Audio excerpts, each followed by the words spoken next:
Does that sound good? Yeah. Okay. Where are you located? Just south of Daytona Beach. Okay. Yeah. It's so funny because you feel like you know a person from watching them online, and I never would have thought Daytona Beach. Well, a lot of my time has been in Kentucky, so I do have a little bit of a Southern accent. Yeah, and I did remember you saying Kentucky because I'm from Kentucky. Oh, what part? So I live in Nashville now, but I'm from like Paducah, Western Kentucky. Grew up in I went to Murray State, and my family still lives all there. What part are you from? Louisville. Louisville. That's where my brother lives. Yeah. So do you say Odin times? Back in Odin times? Oh my gosh. Code is code outside. I know. I really struggle with the words mold and mode and it's Odin Modi. Horrible. And Shower. You take a shower because it's gonna take you about an hour to get ready. Okay, that's another story, another day. Yeah. Okay. When we have time. We have time. It'll come out. It will come out every once in a while, and people are like, "What did you say?" Right. Okay. Right. So I want to thank you for coming today, and you're on the podcast. You're on my screen right now for Zoom, but you're gonna be the one leading the ship most of the time, I think. Okay. So, before we start into all of that, tell us about yourself because you've just told me that you currently live in Daytona Beach.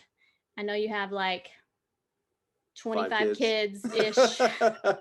You always say like so-and-so's a 6, so-and-so's a 9. I'm like, wait, he's mentioned like 17 kids. But we got everybody in our family now except a 1. So one of my kids needs to marry a 1. Yeah, maybe not. I'm just kidding. Just kidding. Okay, so why don't just tell us about yourself and how did you go? Because are you a pastor? Right. How did you go from being pastor to Enneagram and all of that? How's that all fit together? Right. So my wife and I have been in ministry in the local church since we got married, 1991. So it's been 30 years. We started as youth workers, and then anyway, one way or another working in churches. And Myers-Briggs was very helpful because as a ministry, you're always trying to understand, like, why are people doing what they're doing? Like, why is this making sense? Why do their lives make sense? Because people are motivated so differently. Mm-hmm. And, in college, in seminary, you learn, of course, about DISC, or the 4 animals, the otter, the beaver, the golden retriever, and the lion. And that's very helpful. And then you learn about Myers-Briggs, and that also is extremely helpful. And I got pretty deep into that. Like, I'm the guy that downloaded the 180-page manuals on every type and trying to read through and understand my wife and my kids. And, and I think that is a very useful tool. But then one day, my oldest daughter, Grace, who's an 8 wing 7, she went to a ministry conference where they were talking about the Enneagram. Mm-hmm. She came home and was like, "Dad, you need to look at this. You need to check this out." Because we were always talking DISC and Myers-Briggs, and it felt like, you're over the target, but you weren't always as accurate as the Enneagram would be. Mm-hmm. And anyway, for us. But so I thought at first I just kind of blew it off like, okay, another personality thing, whatever, I don't really want to learn another personality thing. I mean, and I think I got like the first book I got was like The Beginner's Guide to Understand. It's some yellow book with cartoon pictures in it. And it was funny. I mean, it was lots of cute little pictures of every type sitting around a dinner table and read through all that and immediately knew I was a 7. I looked at that. I was like, yep, 7. That one's it. And we were pretty able to tag everybody in our family. I think when you just learn about it, it can be a little confusing, a little overwhelming. And so we thought that our 9, Kaylee, was a 2 like Mom, but 9s have a way of merging and fusing with dominant people in their life. And we thought Olivia, our 6 wing 7, might be an 8, but she's a 6. We figured it out over time. So I read through all these descriptions and I thought, this is really helpful. This is really cute. This is really cool. But then, the Enneagram has a way of like starting to dig into you. And when it said my sin was gluttony, I thought, I'm not a glutton. This is ridiculous. What? I mean, I can think of other sins that seem like more of a struggle than gluttony. But then as I really started to think about it and reflect on it, it's like everything that troubles me in life is just a head on top of that monster gluttony, or that dragon gluttony, Mm, that need mm-hmm. for more, that never satisfied with the way things are. And I need, to purchase this item, or fulfill or finish out my collection, or we're on a picnic, but I'm frustrated that we're not, whatever the next thing is we could be doing. You're on a ride at Disney and you think, well, let's hurry and get to the next one. And Yeah. you're not really engaged in what you're doing as a 7, because you're focused on what's next The and future. what's, Yeah. yeah. And everything, and gluttony essentially is what I need is outside of me. What I need in order to be happy and satisfied is not something I have. It's external, it's over there. And so as soon as you grab something, your attention goes to what is next, or what, Mm-hmm. the 7s are those kids that are invited to birthday parties, which we've had tons of these over the years. And, they're the kid that everybody's watching it's Friday night, everybody's picked Nacho Libre and they're all watching the movie. And there's this one kid who's like spinning around in circles, holding the DVD of Master of Disguise, saying, I want to watch this one. I want to watch this one. Oh I want to my watch it. When goodness. can we watch this one? And everybody's saying, we're watching one right now. Yeah, but I want to watch this one. When we can, it's like, Oh just me. be present to life, So just, even as a child, that's oh all you were? yeah. Oh yeah. Yeah. Yeah. Um, I spent probably 3 years in middle school and early part of high school staring at the map at the front of the class, thinking, I'm going to get a van and I'm going to drive to California. I'm going west. And I mean, I lived in Tampa, a great city, but Mm-hmm. all I could think is when I turn 16, I'm going to run away from home. I'm going to buy a van, the oldest, junkiest, I don't care. I'm going to get $500 and I'm going to drive to California, and I'm just going to, it's like, over there, life's going to be great. Over there on the other side of the Yeah. map, that's where happiness is. That's Yeah. where satisfaction is. And I think I'd watch like the TV show Chips, where Mm-hmm. these California highway patrolmen, and I thought, look at those mountains, look at that ocean, look at that sunshine, look at those Oh beaches, me. look at, rock and roll, Hollywood. I didn't want to become anything. I just, west, out Yeah. there, over there. You want to go to the fun, wherever the Yeah, excitement is. Well, right. when I'm around a 7, I have a friend that's a 7, and I'm like, oh my gosh, how are they like that? How can she be Yeah. so exciting? And I mean, that's the merging part of a 9. When I'm around a more like aggressive, I, vibrant personality, I'm like, oh, if I could only be like them all the time, it would just be just the best. Well, what happens is, think of it like this. We all have kind of a halo that comes off of us, all right? Like, think in the old Bible photos, everybody has a halo, right? And think Mm. of it as like your energy that you cast out, right? Yes, And yes. it can, if you're healthy, it can be positive. And if you're not Mhm. healthy, it can be kind of negative, right? Right. So if you're around a 7, you're going to start to interact with the energy that's coming off of that 7.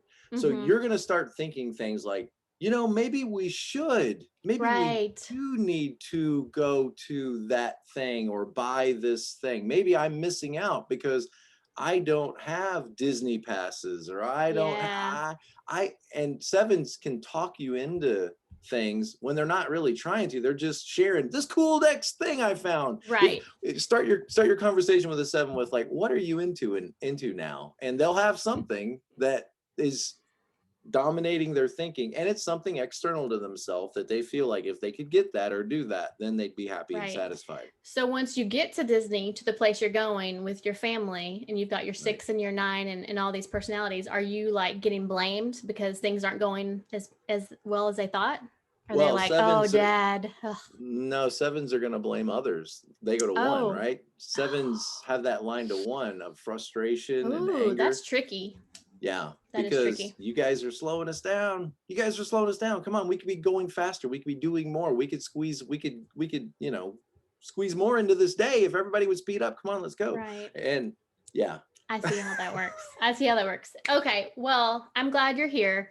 And it's very weird to be talking to you because I literally have been studying your YouTube videos. I mean, I did before. I was excited about like your type 9 and the 100 acre wood, all those like all the nines I Yeah. talk to that have watched that, they're like, that just changed my life. It's just amazing. And it really is. Like the nine, if I am a nine, if I am a nine or not a nine, it definitely touched a place inside of Right. me. Like I felt like you knew exactly who you were talking to. Right. And it's Um, taken some time to get there, because when I first started out, and when I first started out my channel, essentially as a 7, I was driving my wife crazy with enthusiastically talking about the Enneagram. mhm. And she said, why don't you make a YouTube channel? In other words, like, why don't you tell somebody else about all That is this? so funny. What It's, number is she? she's a 2 wing 1. Yeah. So funny. Yeah. So Smart lady. why don't you do that? Why don't you extrovert somewhere We'll else? just put you Yeah, over in right, the right, back office. right. And so I thought, okay, well, I'm not going to start this channel like I'm an expert. I'm going to start this channel like I'm learning this, and Mhm. I'm going to document, we're going to learn it together. And Yeah. I just took that approach. Like, I'm just figuring all this stuff out and trying to understand it. And I'm going to document that journey. And I'm still documenting that journey, Mhm. because it's just layers after layers after layers. We just keep, getting into more and more information. I was reading a book this week that I have, and I hadn't picked it up. It was just on my shelf waiting, and I picked it up and I started reading it. And I was just blown away at the next level of depth that I'm reading. And it's, Of there's the some great, Enneagram? yeah, What's it of the called? types. It's Helen Palmer's book. I forget the name of I it. think I It's one have of the those like book. Enneagram and Love and Work or something like that. Okay. And it's a red cover. And Mhm. I started reading, type 3 and type 4 in relationships. And that chapter on type 4, I was like, this is just gold. I mean, this is just so Mm, helpful, and it's going to come yeah. out in the next video that I do. It's be on That's type 4. awesome. And some of that information I'm sure will be in there. Yeah. My husband's a type 4 and it's been really good for us. Now, being a 9 or a 6, if I'm a 9, I'm a withdrawal, or if Right, I'm a 6, I'm reactive, and he's a withdrawer. right. Anyway, that's a whole piece there. Okay. That's why I'm So, doing the certificate in relationship coaching, because yes, I'm yeah. very interested in that too. So Right. maybe you can share that like at the end. We'll let you Okay. tell us about your certificate program. Yeah. So here's why I reached out to you. So I know that you have a lot of great videos on. I've watched all your 9 videos, but I've started watching your 6 videos also. So that's why Okay. it's weird seeing you on my screen, because you're actually like talking back and it's very strange. And I just knew that because you have all these 9s and 6s in your family, and I just felt like you were going to be able I don't know if I'm looking to leave here with an answer like, am I a 9 or a 6? It's okay if I don't know. It's just I want more of the piece of the puzzle, more information. Right. Okay. Okay. So and also when I started the podcast and the Enneagram 9 Stories community a year ago, I did it with the best of intentions, thinking I am a peacemaker. I want to bring peace. I feel like I thirst for peace. That's kind of the way I see the world. Like I'm a counselor. That's why I wanted to go into the counseling field. But I sent this to you in the email. I'll just touch on it for a little bit. But I have had several life things happen. Well, for one, I have a diagnosis of ADHD and anxiety, and medicated for both of those. And then I've had just some life circumstances of parents' divorce and some death in the family, that has caused me to want to work on myself. And so I've been to therapy several different times for different reasons. And then, going through becoming a counselor and going through a counseling program, you're having to dig into yourself through that also. Um, and so I very much am like a absorber of, let me get to know myself, let me help others get to know themselves. Like I love that world, and so that's why I started to do what I did with the podcast and stuff. But then this past year, I've gone through another kind of life circumstance with a family member that's going through a divorce, and the way I've reacted in their lives of trying to protect and solve the puzzle and strategize and whatever, it's been unhealthy. But then it's also brought into my mind like, oh gosh, you kind of do this. When I look back to all of these big life circumstances that I had to survive through, I kind of did that every single time. Like when my mom died, I was like, here, I'm going to come and save the day. I'm going to come and, rally all the troops and make this safe for everyone and figure out all the problems. And it feels very not nine-ish. It feels very like I'm in the forefront and I don't really love it, but I know that I can do it type of thing. Um, so that's why I reached out to you, because I want to be authentic to what I'm doing on the podcast and to my with my people, and I just want to know myself better, I guess. Right. Yeah. So, I mean, and that's I think why we're on this journey, is trying to understand ourselves. And the Enneagram is cool because it doesn't just tell us like here's where you're at. It tells you also like here's what growth looks like for you. And it points you in a direction whether you realize it or not. Um, you know, let me show you what I mean. Okay, so if you're a 9, I mean, that's a very different motivation than a 6. Nines are motivated, as you know, I think, toward peace, comfort, harmony, and tranquility. It's like that's the engine that's driving a 9. mhm, And they're as motivated as any other type. So the idea that like, oh, my 9 won't get motivated, they won't pick a major in college, they won't, get a job, or they won't, they're just kind of like stuck in the house. They look slothy or lazy or whatever. And certainly not all 9s look lazy. I mean, so especially social 9s don't look mhm, lazy, but but 9s have a sense of like losing themselves, like not hearing their own voice and not knowing necessarily what their dreams or desires are, and then making those happen. It kind of feels like, well, yeah, I have these dreams, but they're not that big a deal, and they aren't necessarily worth pursuing, and I'm okay and content with these other, if it works out or doesn't work out. And 9s often have that struggle of, well, if I can't see that it's going to be a success, then is it really worth the effort or the time, to go after something? And I've had a lot right, of 9s I've talked to that have had dreams of starting things and have even done some legwork, but they weren't guaranteed it was going to really be a success. So is it really worth doing? And my question always is like, people every day do things that they enjoy and never think about it being a success. right, They just do it because they're hobbies. They just do it because they enjoy it. So mhm, if it's something you enjoy and something you think you'll like doing, like this podcast or like a YouTube channel or whatever, mhm, if you enjoy doing it, then that is successful. Whether it hits a huge market or not, that's right, kind of inconsequential. That's icing on the cake if you're enjoying it.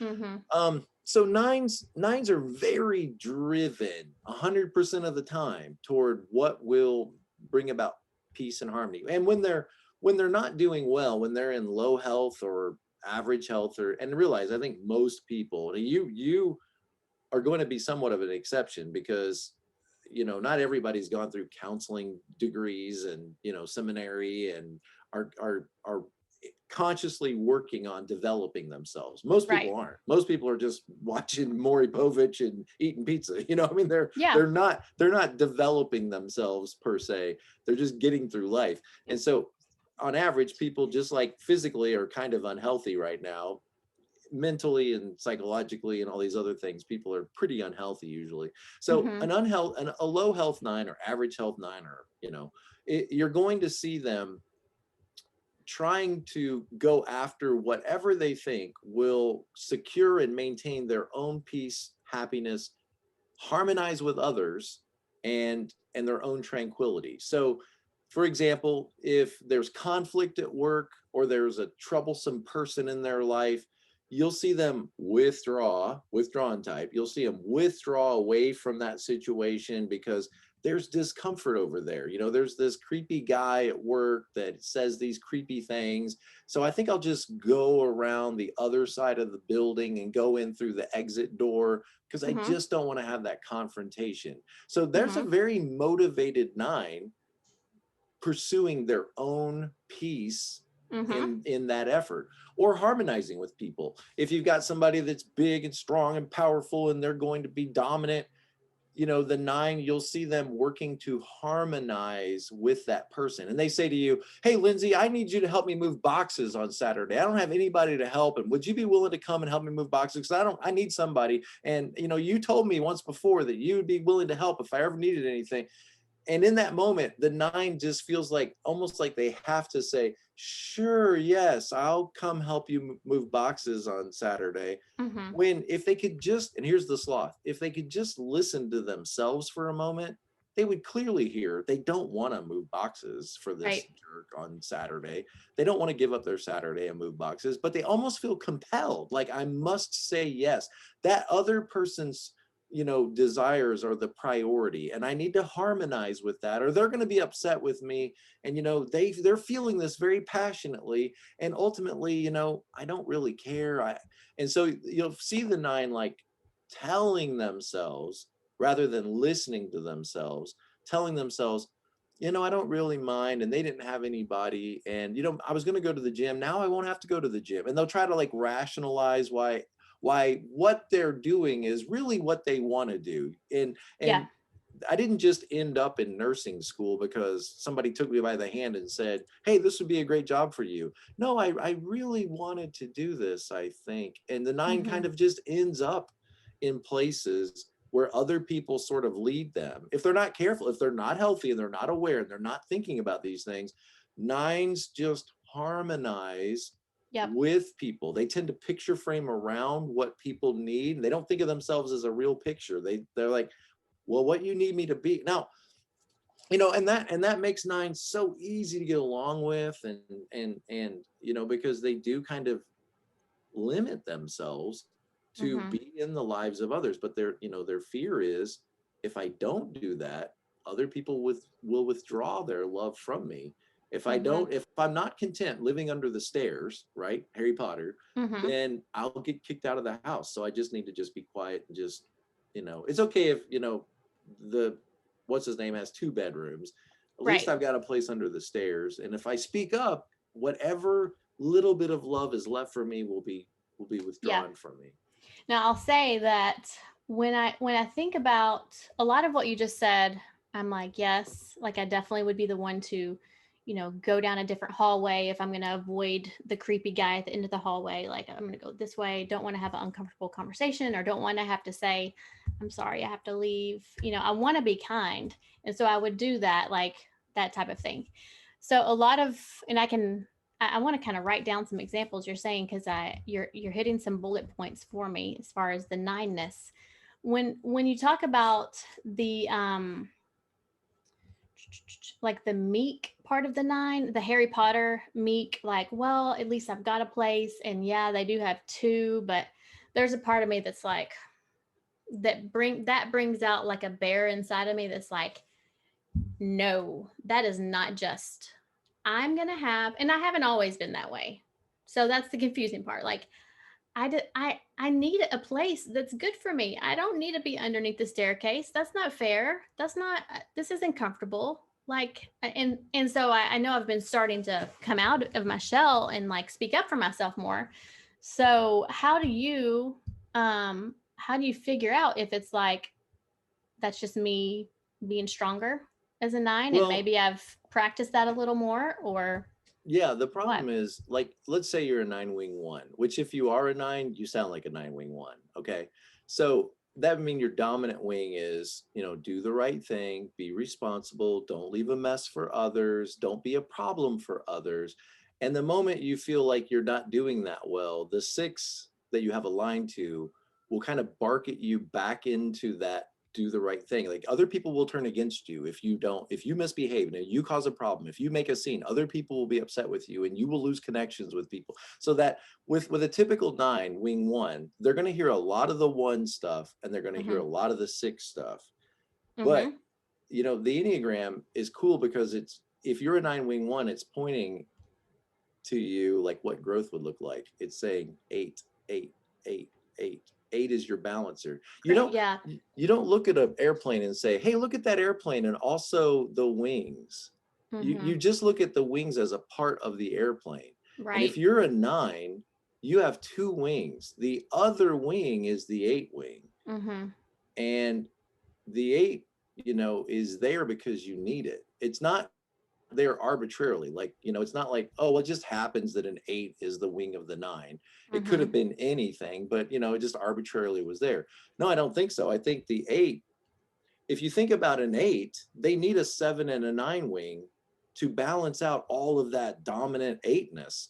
If you Yeah. have an 8, it can be a very dominant bull in a china shop type person if Mm-hmm. they're not very healthy. So they have a 9 wing that says to them, why don't you just not say anything? Maybe it's not your turn to talk. Maybe they don't need your help. Maybe you should just let this go. And maybe you can't control it. All stuff that a 9 just intuitively understands. And Mm-hmm. then the other wing of an 8 is a 7, which is saying, lighten up, man. Why does it always have to be a fight? Why can't you just laugh at yourself? Mm-hmm.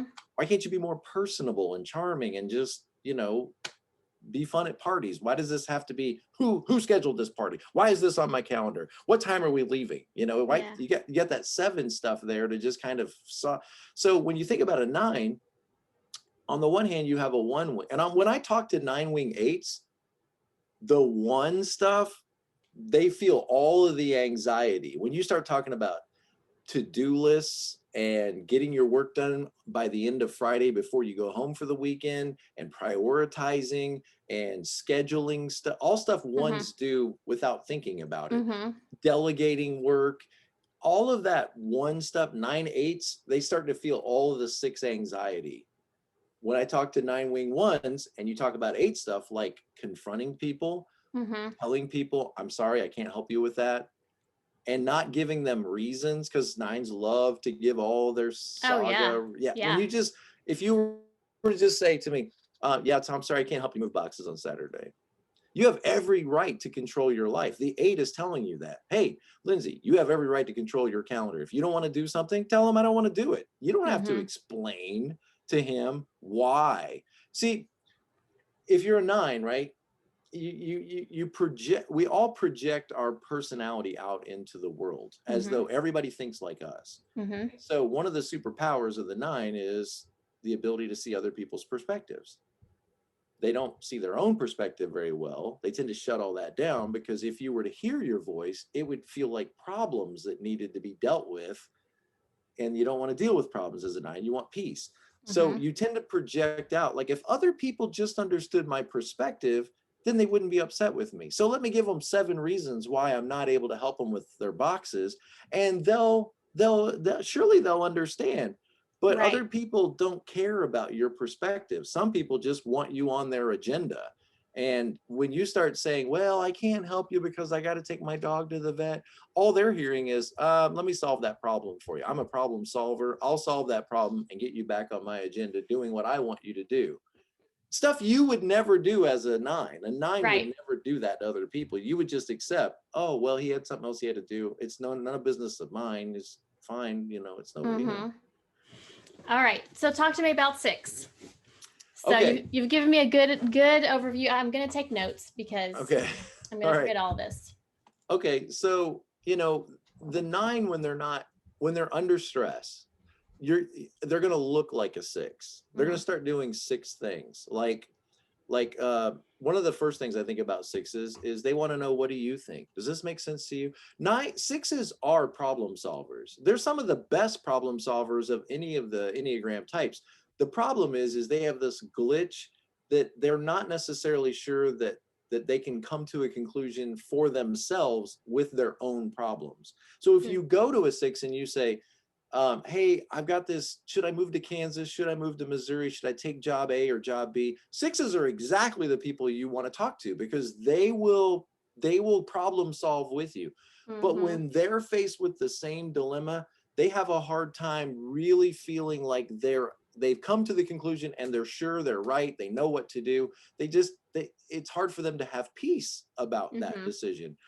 Okay, so when a 9 is not doing well, or when a 9 is under stress, let's say, for example, you're in charge of some committee and you feel like everything's going great, but then somebody throws a monkey wrench in it, and they tell you, hey, Lindsey, we're just not happy. We don't feel like our voice is being heard. And we're just, upset with how the last party went and nobody got notified. All of a sudden now, that 9 who was at peace is going to start looking like a 6, saying, okay, well, what do you guys think? Do you guys think that for our next party that we should cater, or should we stop at the grocery store and pick up food, or should we bake? What do you, that stuff sixes do. Sixes always want to know, what do you think?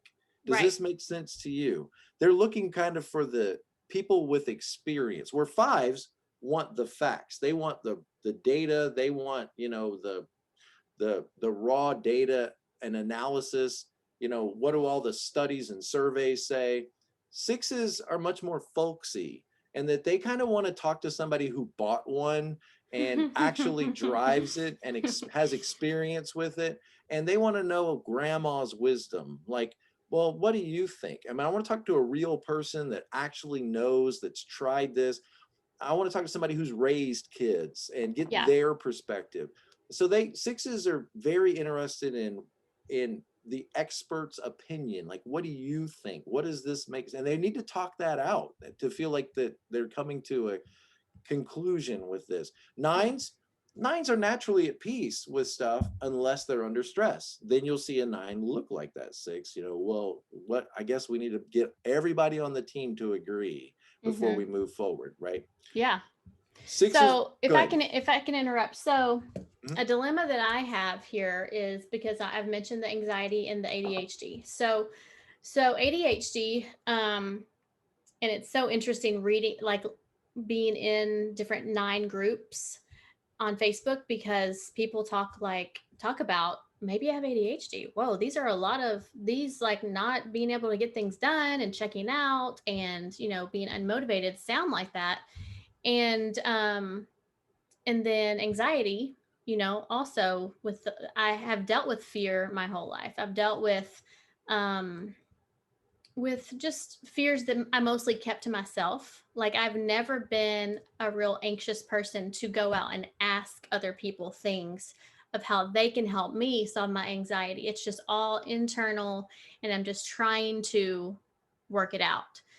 It wasn't until I was in my 20s and 30s and going through therapy and stuff that I actually started opening up. Now, I watched your video about nines, or how we can use our arrow number, the highs and the lows of that number. Like your nines can use six high and low, or kind of like calling on that number is how you said it, I think.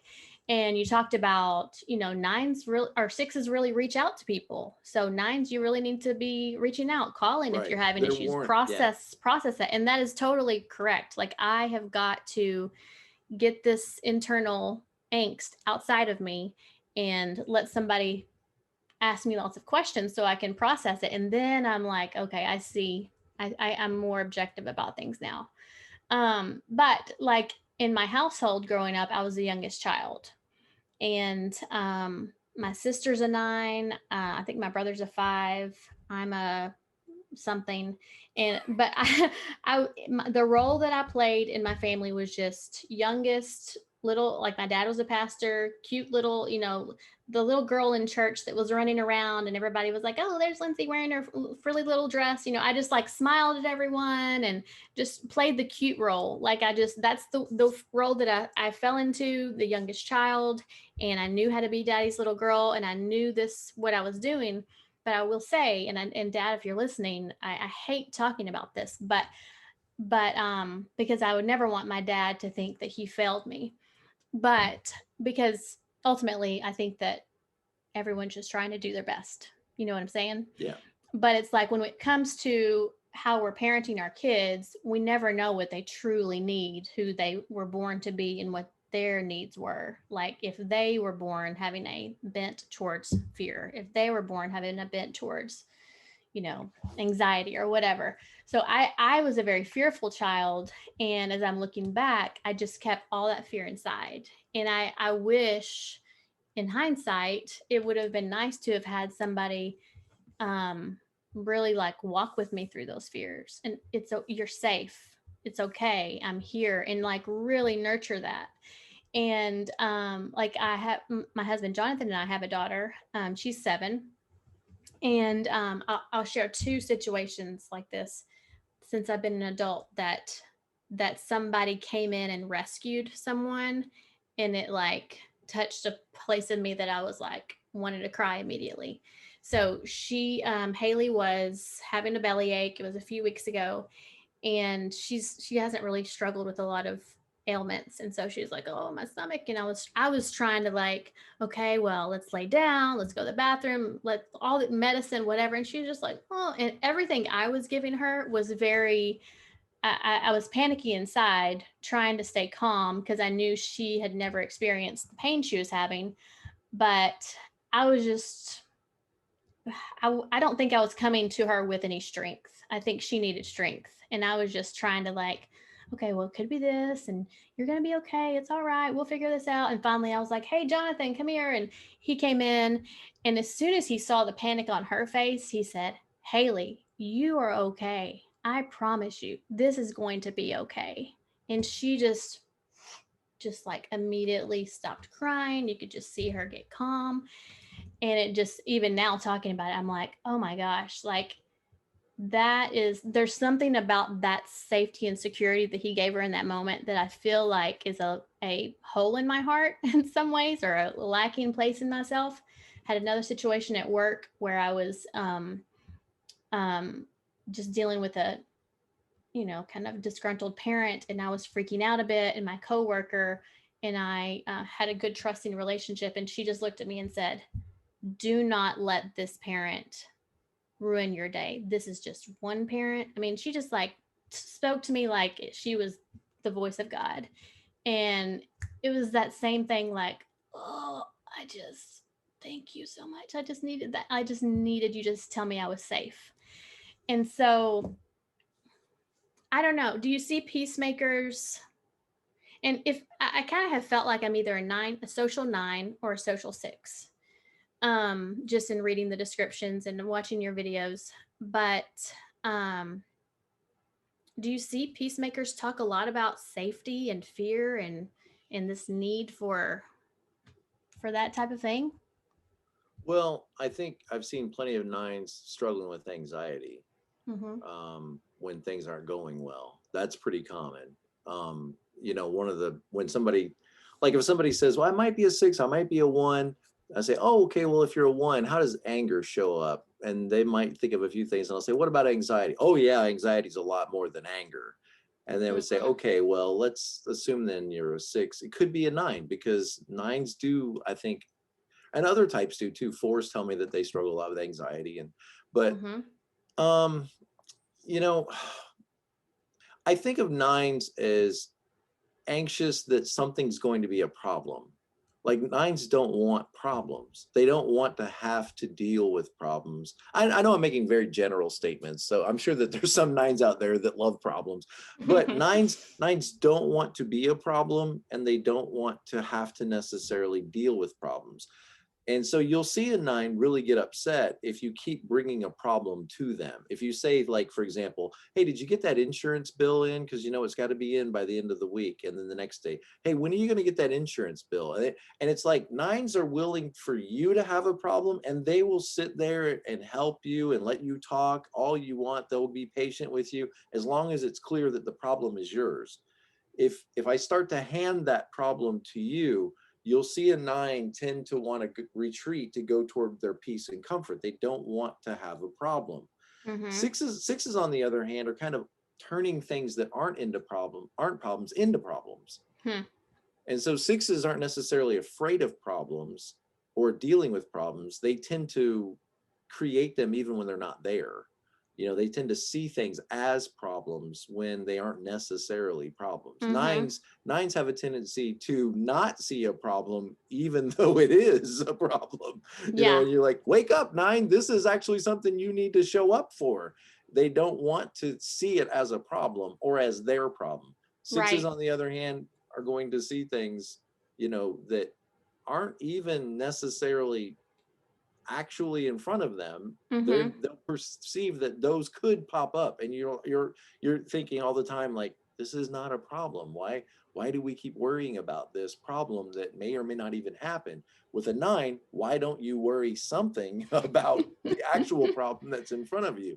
And Yeah. in a sense, that six is warning the nine, like, you need to care about what I care about, or you're going to end up feeling what I'm feeling.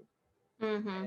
And the 9 needs to, maybe have a strategy like a 6. Make sure they have a safety plan. Make sure they stay connected to others. Make sure they are asking other people, what do you think? Does this make sense? Because the 9 is sort of like in the place of peace, even though they don't deserve to be. Really, the 6 deserves to be in that place of peace because they've done all of the legwork. And when they finally feel like they've done enough and they've got enough assurance, you'll see them in that place of peace, and they've actually kind of like worked hard to be there. And the Right. 9 is just there occupying the space when maybe they should be a little more concerned. Yeah, for Yeah. sure. Now I'm definitely an over preparer.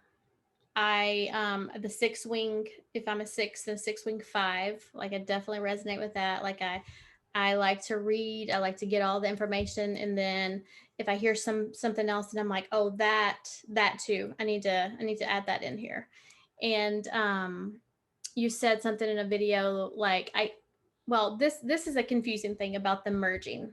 So 9s merge, but then also 6s, um they're gathering information, and they might not feel so sure in their like understanding of it, or their ability to conceptualize it or be capable of sharing it.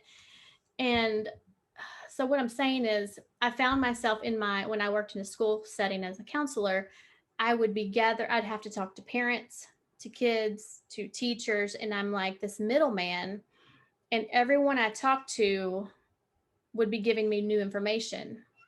And I felt like I was merging with them. Like, okay, we're good. You and I are good, right? Okay, and I'm on your team, and you're telling me the information. Then I go to this group, and I'm like, okay, this is what they said. And then it's like I merge with all of these little groups, and then I'm also like, well, what's my input Right. into all this? How do I feel about all of this? Should I even tell them my opinion? Because it doesn't really matter. I mean, they're the ones trying to figure it out. But then my opinion could also shift based on what one person could give me a really hard great argument as to why this kid needs to leave the building and go to alternative school, and I'm like, yeah, you make a lot of good points. And then I go over here, and then they bring out all this compassion in me, and I'm like, yeah, they need to stay. Which all of what you said is a very 9. Yeah, it's very 9ish. And that's one of the things that can frustrate people that are working with or living with 9s is the 9 can sort of seem like they're blown by the wind. Like, if whoever they talk to last, Yes. whoever got their ear last. And so I think you and I are both on the same page that we're going to choose green for the wall, right? And yes, we're going to choose green. But then, Uncle Billy comes in and talks to you and sort of convinces you that red might be a good option. And then you and I now are at odds. But Mm-hmm. I think another big distinction between 6s and 9s is 6s very much want to be on a team, Mm-hmm. especially a 6 wing 5. They are defenders of their team, right? So 6s want to feel like they're connected to a team of people that will support them, of people that, are for them and will have their back. 9s don't necessarily ever feel like they're really on a team. 9s tend to feel like they are not in a jersey, they're in a referee uniform. Hmm. And it's like, 6s are, no, we're the green team. Everybody that wears the green team's on my team, right? And watch out for those red teams. Those people, Yeah. you can put in the word Republican, Democrat, or Presbyterian and Methodist, Right. whatever. You can put in all those categories, but 6s are very much the jersey wearing, banner waving, we're all on this side together, on the side of what's right, right gang, right gang. and and they want the 9. You can see a 9 stuck between two 6s. And the 6, if a 6 was married to a 9, they could get very frustrated with the 9 because I don't feel like you're 100% on my team. And what the 9 would need to say and communicate is, I don't see life like that. I don't play on teams. They're more of an observer to life. Now, they shouldn't just observe life, but they do have an ability to see both sides and realize that that insulates them away from taking action. Because if Mm-hmm. you see both sides, then I don't really need to choose a side. I don't really need to and that Yeah. it's a self-defensive thing, right? Is Yeah. I really can see both sides. Where I don't think a 6 can see both sides. They see this side is the side that's safe. Now, if somebody from the red team gets your ear long enough, it can Mhm. make a 6 sort of scratch their head like, maybe I haven't thought this through. Maybe I'm not right about this. Maybe I'm not. And it will cause some angst. But when red team goes away, green team is going to go back to green team or switch to red team. Mhm. Nines don't necessarily ever land on a team. Okay. They just, Okay. So what about sixes and anger? You said this today on a video. Well, it was an old video, but I was watching it. Um, you said that sixes will often play the people pleaser role, which I do. Nines obviously do that also. But they do it because they want to avoid someone else's anger. They have fear of someone else's anger coming out. So they're trying to kind of navigate that. And I see that in myself too. And I'm just like, I feel like there's these little, um, I feel like there is a strategy part of the six, and I am a very much a thinker. Like I'm thinking and strategizing, and how can I make this system better? And I know that can be a one wing, that can look very much like a one. Um, but is there like what's the social six look like in terms of how they're strategizing and because I don't feel like I reach out to people a lot for support. I right. probably need to, but Like I don't. a 6 wing 7 might be a little bit more friendly, outgoing, and feel like I'm safe and secure because I've got my network of people around me. Where a 6 wing 5 is like, no, I'm in the right belief group. I'm in the right, I adhere to the right manual with all of the people that all wear the same emblem, and we're all agreeing that patriotism or conservatism, we're on the side of right. And so we follow the manual, the policy manual, Mm-hmm. and Yeah. so, right. That resonates with you. Mm-hmm. Yeah. Like when I start a new job, multiple jobs that I've started, I feel like, where's the manual? Like someone Right. needs to tell me all the things. And if I'm training someone in a job, I'm very much a manual type of person. Here's the manual, or don't you worry, I got you. I'm going to walk you through each step of this and you're going to know the way. When I was a school counselor, I would give tours to parents and kids, and I would give them so much dang information. They were like some parents loved me and others were like, oh great, thanks, we just wanted a a brochure or whatever. Right. But I'm giving them all of it because I'm like, because I know what it's like to be new, and I know what it's like to want to have, and I have a lot of questions, so I'm sure they do too. um so doesn't that sound like a six? Yeah. Yeah. Right. It does. Yeah. I can see why you're stuck. I can see why Yeah. there's a dilemma. So go ahead. No, go ahead. So, I told you that I had a very stressful situation this year, and as I looked back to, after my parents got divorced, like I was the youngest child. I was 20. I went hardcore on my mom. Like, are you sure you're supposed to be doing this? This is the wrong thing, and it's gross looking back at it. The pressure that I was putting on her to not leave and like save our family and save really my stability. Um, and growing up in a pastor home, like I just never thought that would happen. And so I went hardcore into that, fix it. I got to say this, I got to fix this. And then my mom passed away a few years later. And I think that has a lot to do with my healing also, because that was a big jump from me being like a very hardcore pushing against her to like literally helping take care of her when she was sick. So that was, I dealt with a lot of that in a good way, facing that part of me.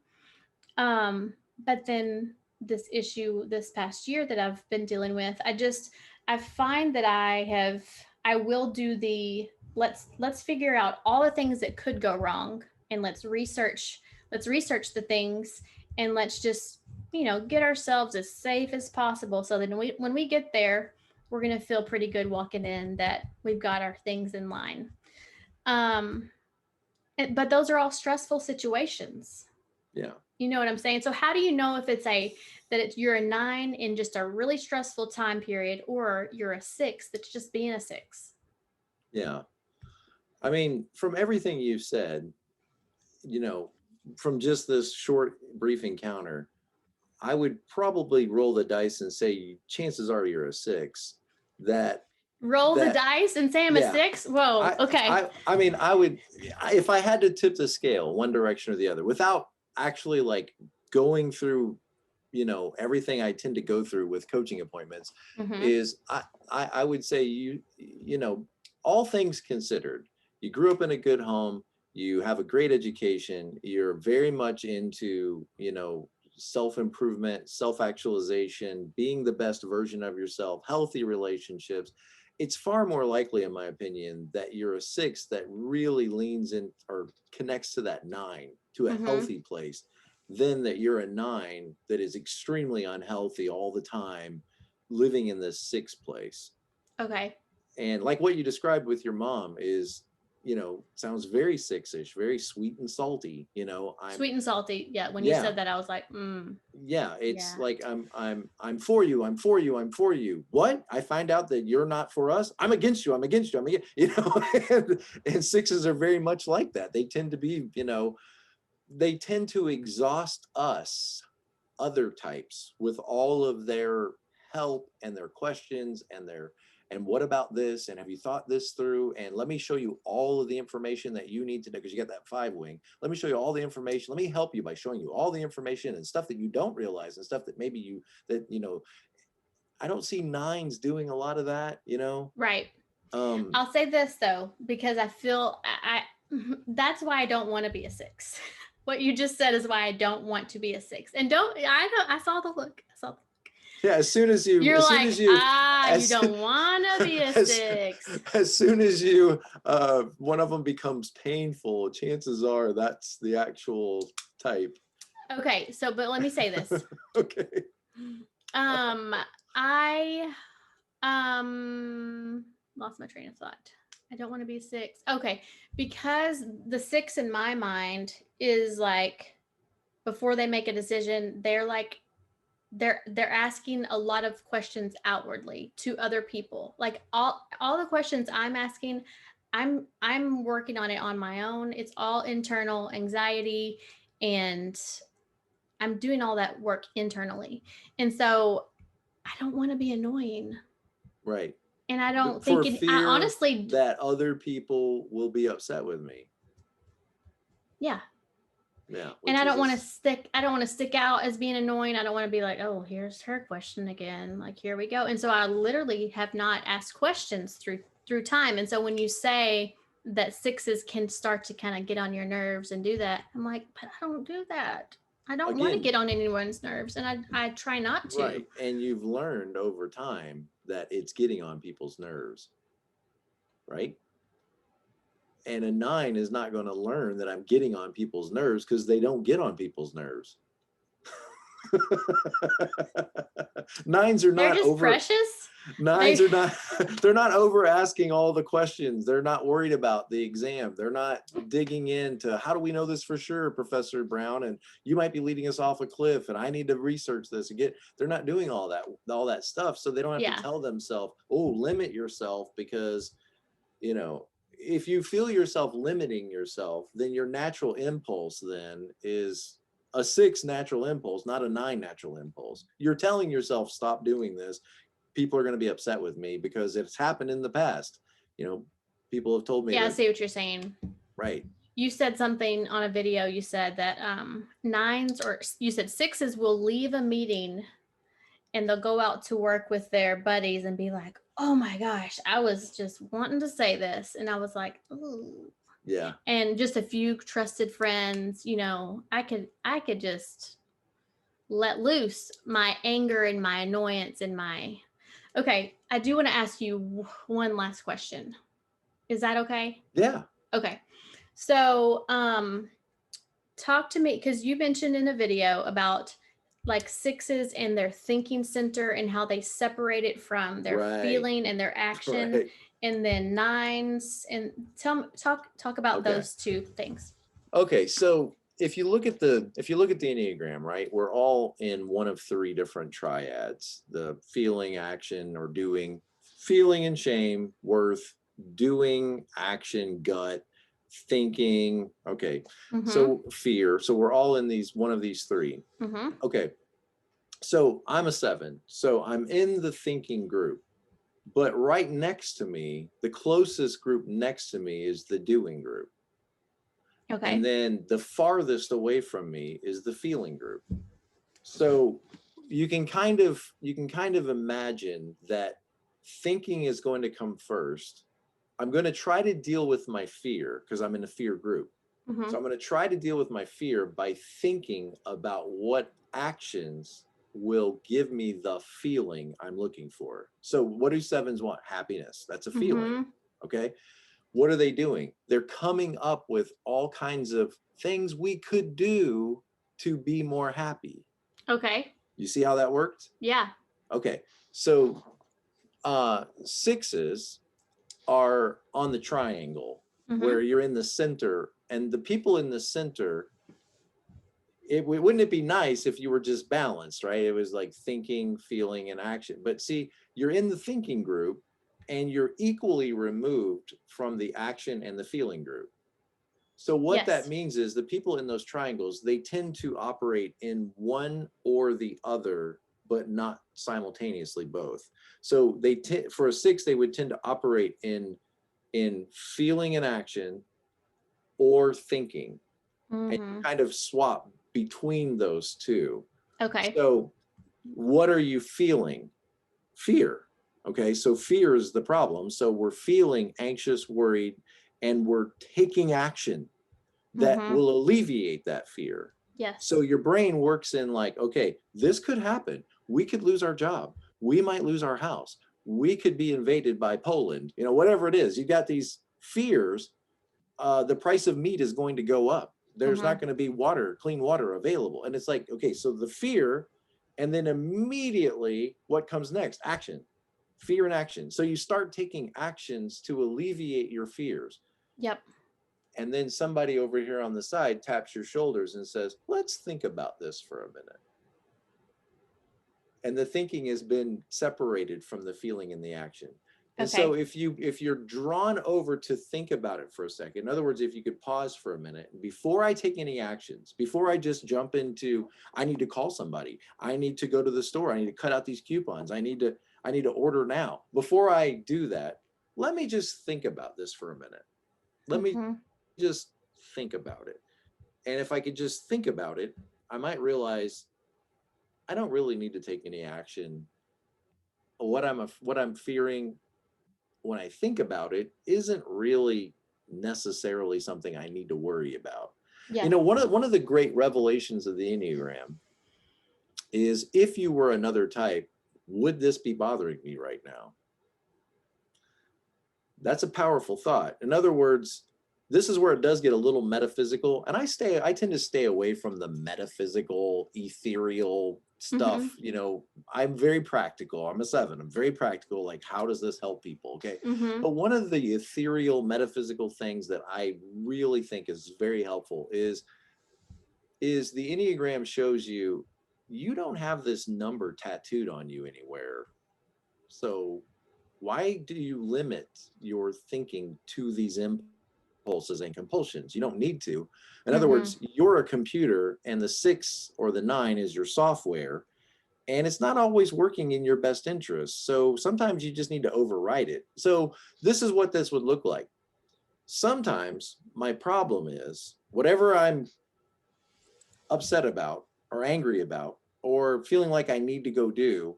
Sometimes the reality is my problem is I'm just a 7 feeling 7 stuff. Mm-hmm. And when I realize that, it doesn't need to have such a dynamic hold on me. Like, Mm-hmm. it starts to relax and loosen its grip a little bit when I realize My problem is not that my husband doesn't care about me. No, my problem is I'm a two feeling two things. Mm-hmm. Or it's not that everything is cluttered and nobody cares and nobody wants to work and nobody, the problem is I'm a one feeling one things. Right. And when I That is realize, huge. that, it helps me say, there's kind of a toddler in charge of my thinking right now. It's my impulses and compulsions are telling me this is the right way to think and this is the right way to do things. And anybody that doesn't see things this way is bad, wrong, and corrupt. And it helps you realize, I do have a lot of choices in life. And one of the choices is to just be present to life as it is, Yeah. not as I fear it might be or as I would like it to be. And when I'm really upset and really hurt, imagine a four, for example, a social four, okay? They're at a birthday party for them and they're in the other room feeling like they don't belong and feeling like they don't fit in and feeling very sad and very depressed. Is there really anything wrong? In their head, they really feel like something is Mm-hmm. wrong, but maybe they're just a four feeling four things. Yeah. And if they recognize that, it might loosen its hold on you a little bit and you can return back to the party and just enjoy yourself. Mm-hmm. And if you're a six wing five, then what growth would look like for you is seven. In other words, Right. when stuff feels like a problem to you, you could ask yourself, what would a seven say about this? What would they do? What would Robin Williams or Jim Carrey or Jack Black, Mm-hmm. how would they relate to this? And well, they'd probably laugh at themselves. They'd Mm-hmm. they'd probably grab the microphone and start talking. Mm-hmm. They'd be more assertive. They'd Right. be, yeah. And they'd be more playful and they would try something new and they would look on the bright side and they would say, it's going to be great. Don't worry about it. Mm-hmm. It's going to be fine. People are going to love you. So for the 9 that's in the body center, and they are disconnected from the thinking and the action, right? Right. The thinking and the They, feeling. Tell me how they, that works for the 9. okay. So they're in the action group. So Oh, yes. they're either doing Mm-hmm. routines, doing things that don't require them to process and really show up fully. They're just doing stuff, Mm-hmm. or they're dreaming. They're thinking and feeling about what they would like to do, but are they actually doing the things they're thinking and feeling? Not necessarily. Yeah.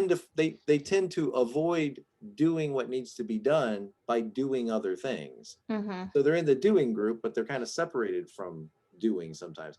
So if they could get their thinking and feeling, like if you pull them aside and say, well, let me ask you, Tanya, what do you think? And how do you feel? And do you want to be a dentist? Do you want the job at the auto parts store? And they start to get in touch with their thinking and feeling. Well, then why are your actions not matching up to what you're thinking and feeling? But they're just acting over here without Yeah. necessarily connecting it to their thoughts and feelings. If Yeah. we could blend the two a little bit, then maybe you could do the things you're thinking and feeling rather than just one day, someday, maybe I'll get around Mm-hmm. to it. And the avoidance of the 9, I can certainly, and I don't know if that, maybe that's my ADHD. I can absolutely avoid something. Are 6s big avoiders? Like I will avoid phone calls. I will avoid doing a project. I will avoid And maybe the question like is why? things. Like why? It just feels too painful. I just like, oh, like sitting down and like doing this thing that I've never done, like feels really painful. It feels really Because like I've never done this before and I don't want to sit down and read to figure this out. I don't read instructions. If I'm putting together an IKEA thing, it's like I'm going to have my nail gun out putting this thing together because I'm not a rule follower in that way. I'm like, just get this stupid thing done. And so I can try to cut corners to, make my life easier or just avoid it altogether. That's yeah. not responsible. That's not 6-ish, that's not 6-ish, I don't think at all to be so. I can be very irresponsible Yeah.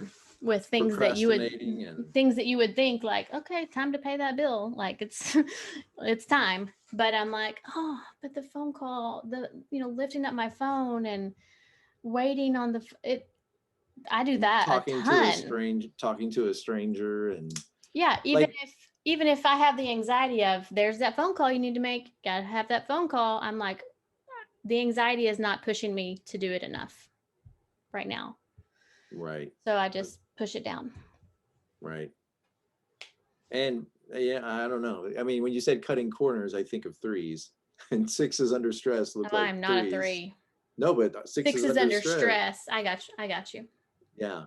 They Yeah. start pulling away from the pack and proving themselves and their worth and their value to the team so that they don't get fired, and Yeah. cutting corners and being deceitful and those kinds of things. Right. Thanks Not so you. much, Dr. Not you. Tom. Yeah, not you. I mean, of I course. feel great about myself. Thanks. Right. I'm just kidding. Well, I mean, and again, the number you disintegrate to is kind of like a warning, for you. Like, you need to care about the things I care about and do the things I do, or you're going to end up here, in your outhouse. You'll end up there at some point. I mean, like, think of 7 and a 1. If 7s don't do the responsible thing, they'll end up having to do the responsible thing. Yeah. At some point, right? So what does 3 say to 6? 3 say to 6? Like being more responsible, like in health. If I was, no, I wouldn't be a 3. I would be a 9. If I'm a 6, I would go to 9 in health. Right. So a health, correct. So it would be telling me, it's going to be okay. Chill out. Like, Well, that's what you want to hear. Yeah. Yeah. You want to hear the 6 stuff. I think the 3 is saying, you need to, things like this. 3s, everything they do is strategic, which is a little different than 6s. Like, 6s are creating a strategic plan, like, think like an escape route, or safety plan. 3s, if this conversation isn't moving my value forward in some way, then why are we doing this? Okay. And 6s aren't trying to be the most valuable player on the team. They're trying to be a great team captain or a great team player. But there's a little bit of, 3, that there's some wisdom there saying from the 3 to the 6, like, maybe you need to have a strategic plan of bettering yourself to be a better employee. And maybe it's not a bad thing to stand out and do a better job than just blending in with the team. Maybe you should work a little harder, set some goals for yourself and improving yourself to make yourself a better contributor in some way. And, I think 6s are worried that if my head sticks up too high, it's going to get shot. And if I fall behind too slow, I'm going to get, eaten up. So I got to stay in the middle. I got to stay in the pack. And a 3 might say, look, if you do that strategy for too long, you might end up panicked and find yourself doing 3 things under panic. Why don't you just start improving yourself now? Why don't you just pass out your card, hand your card out? That might feel awkward for 6s, like you're selling yourself, you're pushing yourself on others, and people might think, well, what's into her? Why is she promoting herself? 3s are always promoting themselves, They just, a little bit of that might be good. If you don't do it, you might lose your job and have to do it. Right. Exactly. Right. All right, Dr. Tom. See. I'm going to let you go because you've given me so much information to chew on. Yeah. You're still at yours. I'm so confused. Yeah. No, I'm not confused. I'm not confused. I really, after listening to all your videos and talking to you today, I really am like leaning more towards 6-5, like social 6-5. Yeah. And that's okay. And do you not know? And do you not know because you haven't given it attention, like a 9, because it's not a problem? Or do you not know because you overthink it, like a 6? I reached out to you for help. Yeah, you reached out for help. Oh, me. Okay, so before you go, tell us about your Enneagram coaching certification and what you're doing right now. Yeah. So, when I started the channel, I just started putting information out because I was interested in it. I'm an enthusiast. I'm enthusiastic about it. And it's great stuff. People are going to be helped by this, And then it wasn't very long, about 3 or 4 months, people started reaching out for, hey, can you help me with this question? Email, email, email. And then Mhm. my wife again said, why don't you offer coaching appointments? People can talk to you all they want and you can get out of my hair, I think is Mhm. what she was saying. So at first I just said yes. I just said, okay, well, I'm just going to open up my whole calendar, as many appointments as people want to book. And I'll realize at some point that I have too many. Mhm. And I just wide open, what will happen, and really quick 30-35 hours a week scheduled for appointments. And then I Wow. realized, okay, I can't sustain that. I can't really Mhm. do that, especially when I have a full-time job. I can't Right. really do it. So I squeezed it down to about 10 appointments a week that I schedule. Mhm. And then after that, I started having people saying to me that they wanted to be able to do the same things I was doing, and how could I show them what I'm doing? Could I help them understand what coaching would look like if you did it from an Enneagram perspective? Yeah. And a lot of this I learned, of course, from reading, but a lot of this I learned just from doing it. Mhm. Hundreds and hundreds, maybe 1,000 or more appointments with people. You start to hear similar stories, and you Mhm. start to see obvious connections. And so what I do with the certificate program is it's just a 6-week short, very practical Zoom class, um, where I unpack for people, this is the process that I use. This is what I've stumbled into. This is what I've found that works in helping people realize their type, like the problem that you're dealing with, Mhm. or what balance and health looks like, or relationship struggles and all that. And then, again, I'm overwhelmed with relationship problems because people's relationships are not doing well. And I've Mhm. had to kind of settle in on, well, what strategies do I use with couples, or with, you know, people that are trying to get along and not getting along very well. And so the relationship coaching certificate is going to be focused 6 weeks, again, short, to the point, very accelerated, very abrupt. This is what I do with couples, or help even sometimes single people. Maybe the other person's not interested in making it a better relationship. That doesn't mean there's no hope.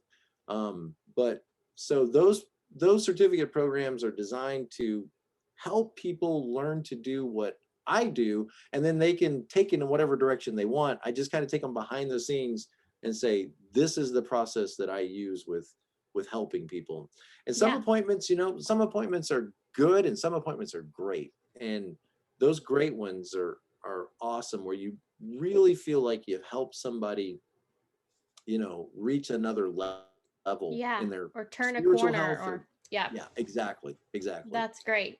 Yeah, Well, I think what I like about you, and I think what other people like about you, is you are the real deal. Like you're not putting on the fluff. You're just like, this is it. We're gonna do this yeah, together. Let's pull out you. I see you got your book in your hand. Whenever you're on your videos, you're like, all right, guys, and this is what it looks like. And you're reading it, but then you're pulling in examples. You're talking about your life. You're talking about your clients, and I do not I get very bogged down with the glitz of social media, and I can have a real like I guess chip on my shoulder for the I don't know, maybe it's not. I just get annoyed at the threes and the eights and the sometimes sevens in the worlds that are like, yeah, like this is yeah. great and I'm awesome and Sevens. I got the glitz. YouTube is full of Yeah. sevens reviewing one item after another. Gluttony, you Yeah, know? exactly. And so it's just, it makes me feel very small, or I can't do that, or I'm not even going to try. So your presence is very trustworthy. So that's Good. a sixth thing. That's the sixth thing. And I think Yeah. nines want to trust people too. Nines need Right. trustworthy people. So I really think you're doing a good job. So Thank you. I keep appreciate doing that. what you're doing. I will. Thank you. And they can just go to my website, tomlahue.com, and all my information there for coaching appointments or certificate programs is all right there. Yes. And your Okay, YouTube Lindsay? channel Is is whatever. Dr. just, Tom LaHue. Just and type you're in like, that. Yeah. Right. yes, but you said website is the best place to For find yeah, you for yeah. for If you the want to watch the certificate YouTube program and the. videos, right. All Website, right, tomlahue.com. great. Thank you Okay. so much. Have a good Enjoyed it. day. Yes, ma'am. Thanks. Have a good one. Bye. Bye.